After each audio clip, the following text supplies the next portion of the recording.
Aerial Profile, $5,000? Did you see this? That's profile pins for you. Profile pins?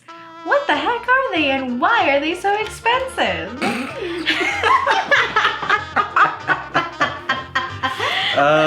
So cheesy. I love it.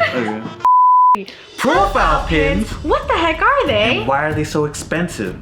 That was great. Yeah, that was really good.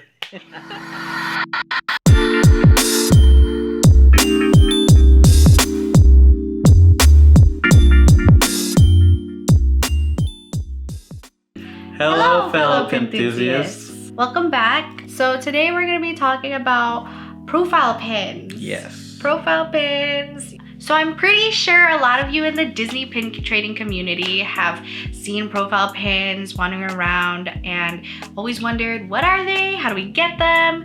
And why are they so expensive, right? So we're gonna be covering that today. So first of all, what is a profile pin? So a profile pin is those circular, circular pins that I think are 2.5 inches in diameter, and it is of a character, a Disney character, and they are facing to the side so you can see their profile.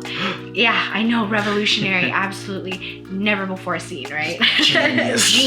Genius. Yeah, amazing. But basically these characters are either like always holding something or doing something with their hand, and in the background of the pin is a little bit of scenery from whatever movie they come from. And they are LE250. Most of them are. There's the Mickey profiles. The Mickey profiles are LE300, so they're a little bit larger in LE size, but for the most part their LE size is still very small, and a lot of people like them and a lot of people want them. So where do we get profile pins? Profile pins are WDI pins, and WDI pins can only be bought at a cast member exclusive store called Mickey's of Glendale. Cast member exclusive means that only cast members can get it at a retail cost, which at the time was about $17 to $23, depending on the year that these pins came out in. Profile pins were released from 2016 to 2019 in waves and sets. The profile pins were released in sets of villains, heroes, and heroines. Some of the extra sets that came out were the Mickey's Through the Year set that came out at a D23 exclusive event, along with progression sets and artist proof sets. Progression sets just show how a pin is made through these profile pins. So it shows you from the molding to the enamel filling all the way up to the finished product. And artist proof sets are sets of the full profile pins of heroines or heroes or villains, and these pins were sent to the artist so that they can approve how a pin looks before it was sent off to actual production, which makes these a much lower size. Profile pins, like we mentioned earlier, are about a limited edition of 250 to 300. These limited edition artist proof sets and progression sets were a limited edition of 3 to 5. And the most recent profile set that came out is actually a Big Hero 6 set. I'm assuming because there weren't plans for that set in the beginning of when they were making profile pins, but they're there now and they're released towards the middle to end of 2019. Now we gotta address the really big question, which is, why the heck are they so expensive? So the reason why they're so expensive, or a reason that we believe that they're so expensive, is because first of all, like we said, their limited edition size is really small, so 250 to 300, and imagine a lot of people want these pins. So you know the supply and demand is there, so that'll be a factor of driving up the prices. And also they are cast member exclusive, so they're not actually available to the general public to purchase. So that means that it makes it even harder to get those pins on top of the low edition size, right? And actually, cast members aren't allowed to sell the pins that they get. They're only allowed to trade them, so that makes it even harder. Yeah, so yeah, and more desirable. Yeah, more desirable. And on top of that, even though they're simple, they are very well done and they're beautiful. And for people that, you know, have collections of, let's say, maybe movies or characters, these profile pins, since they are quite a bit larger than normal smaller pins that you'll see, like open edition rack pins at the parks. These profile pins make fantastic centerpieces. They look beautiful, decorated around the rest of your collection. Yeah, so that is also why a lot of people really like them and want to get their hands on them, which makes the price even more expensive. Especially for newer pin collectors. Like it's just kind of like, oh. Yeah. One thing that has been happening, as you saw earlier in the video, we were like $5,000 aerial profile. That's pretty insane. So lately during COVID and quarantine, you know, we've been noticing, everyone's been noticing that pin prices have been going up, people. They've been spiking. And it's shaking everyone. Everyone is shook. Yes. And basically, we think, I mean, we might be completely wrong, but we think a big reason as to why the pin prices in general are just getting more expensive is because the places where, the places that produce new pins and are easily accessible to the public for like retail price, kind of like Disney Studio Store Hollywood or Mickey's of Glendale, you know, or the Disney Employee Center, like or those Disney parks in general. Disney parks in general, they've stopped making pins. Those traders, that flow of traders has completely stopped. So yeah, there's like a bottleneck of pins. The only pins that are really coming out are Disney store pins, lounge fly pins, and I don't even know if there are any other pins that are really coming out.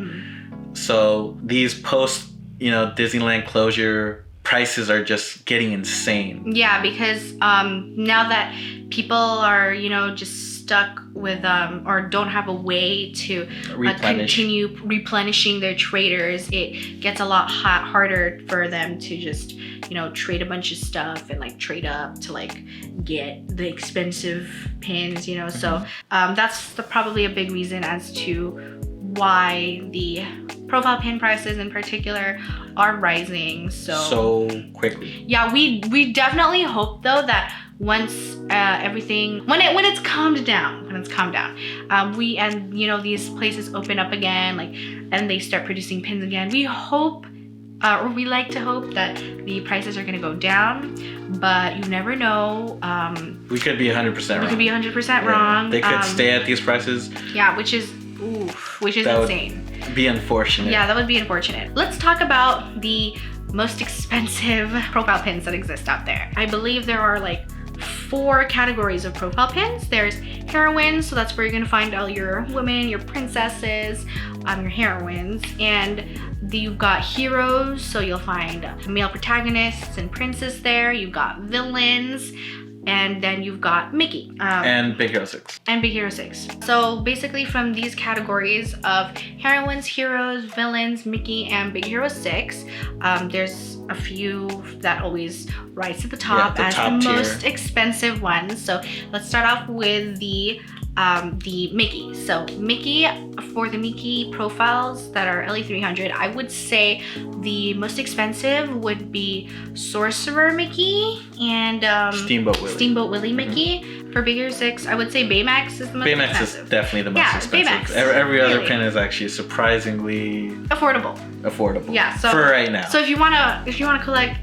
for all you Big Hero 6 collectors out there, it's not impossible to get your Big Hero 6 profile dreams and make them come true. For heroes, I would say the most expensive heroes at the moment are Stitch. By far, Stitch is the most expensive. Yeah, he is shockingly, during quarantine, shockingly, he really went up. Yeah, I think he was always the most desired hero profile, but like he's just shot up even more. Yeah.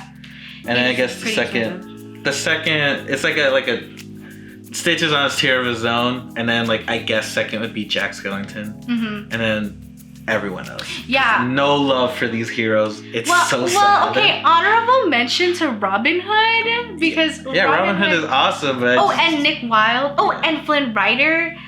They're still like not even. Yeah, but like we love them anyway. So I would say that those are the most expensive. Jack has been creeping up on us because we didn't expect, at this time that we're filming this video, Jack is people are trying to get them up there to really like quick 800 expensive, and more, like and we're like, but we'll see how that turns out. Yeah. That's And why then- we're like, maybe he's second place. Yeah. We're not sure yet. And then for the villains set, I would say the most expensive, well, when we first started collecting, the most expensive was definitely Maleficent. So Mally was around, she did go 1,000 or over. So she was really expensive. But now lately, I don't really see too many people talking about Maleficent profile anymore. I see more people talking about Hades, Scar, Oogie Boogie is super popular. But actually, Oogie has always been super popular. Yeah. Even when people were really raving about Maleficent, And they were still like, Oogie Boogie is great. Oh, and he's glow in the dark. Exactly. That's awesome. Okay. So yeah, the top four and the top tier list for villains are Oogie, Scar, Hades, and Maleficent for sure. And then for heroines, Ariel is up there, and then Belle is up there too. And but Belle is so pretty. She's holding the dandelion. It's so pretty. And then there's Rapunzel. And those are the like top tier, I would say, is Ariel, Belle, and Rapunzel. Yeah. So will there be more profile pins like a Daisy or Goofy or something?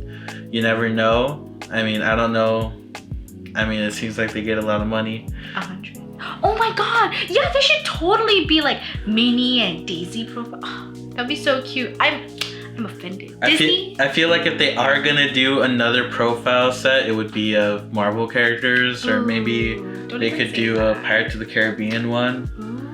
I could see them doing that. I could also see it being a little difficult for the live action characters. Star Wars profiles would be amazing, but then again, once those come out, they're gonna go out like hotcakes. Yeah. So yeah, we don't know if there'll be any more. They've made so many already.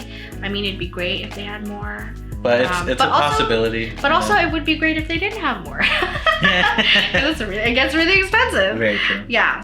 Okay, so now it is time for our pin of the day. And since we were talking about profile pins, we're obviously going to pick Marquise. Oh, no. Just kidding. Of course. Profile pins. Not cuties. Cuties. Yeah, so today my pin of the day is gonna be my baby, the Tinkerbell profile right there.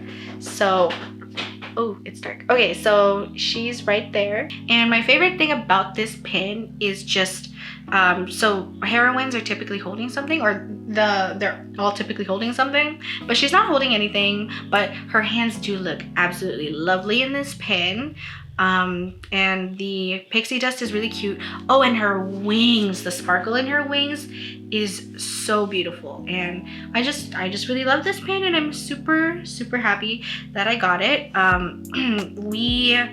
We were able to eventually trade for this pin after Disney Studio Store Hollywood released their Prince Cuties, and we snagged a couple sets of that, and we were able to turn that into a Tinkerbell profile, thank God.